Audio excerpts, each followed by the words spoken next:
अकोला में हजरत टीपू सुल्तान नाम के बैनर को लेकर विवाद फैल गया है। इस पर शिवसेना शिंदे गुट आक्रामक हो गया है और बैनर तुरंत हटाने की मांग की गई है।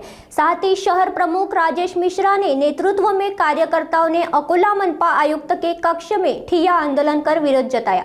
मनपा उपायुक्त 8 दिन में चर्चा कर समाधान का आश्वासन दिया, जबकि राजेश मिश्रा ने चेतावनी दी कि यदि समाधान नहीं हुआ तो शिवसेना स्टाइल में बैनर हटाए जाएंगे। आइए देखते हैं आगे और क्या कुछ कहा राजेश मिश्रा ने। ठिय्या आंदोलनाचं एकच कारण होतं की 10 दिवस अगोदर आम्ही आयुक्त साहेबाला इथे येऊन भेटलो, कारण की मागे जे टिपूचा बोर्ड लागलेला आहे तो नाराधामा आहे।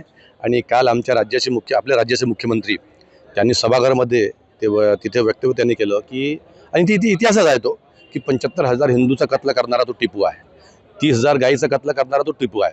मग असा माणसाचा इथे बोर्ड जे लागलेला आहे त्याला आमचा विरोध अगोदर पण होता, आज पण आहे।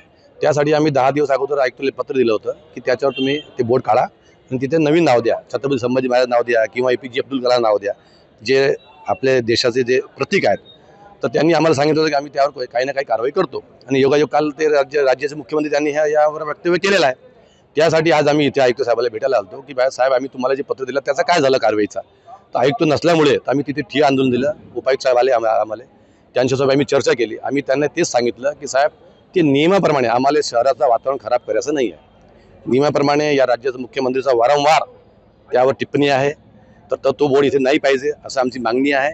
त्यांनी आम्हाला 8 दिवसाचं सांगितलं की आम्हाला 8 दिवस वेळ द्या, 8 दिवसात आम्ही काय कारवाई करतो तुम्हाला लिखित स्वरूपात देतो असं त्यांचं म्हणणं होतं। त्यासाठी आज आम्ही हे आंदोलन थांबवलं। आज नाही तर आम्ही हे बोर्ड काढणार होतो। आम्ही त्यांना हे सांगितलं की तुम्ही सांगा, तुम्ही कारवाई करत नसणार तर आम्ही इथे बोर्ड काढतो, जे आमच्यावर कारवाई होणार तर आम्ही पाहू पुढे, कारण की तो इथे बोर्ड नाही पाहिजे। तुम्ही बोर्ड लावा ना, बाकी जे लोक आहेत त्यांचे बोर्ड लावा, तो बोर्ड आम्हाला इथे नाही पाहिजे, आमची मागणी आहे। त्यांनी 8 दिवस सांगितलेलं आहे।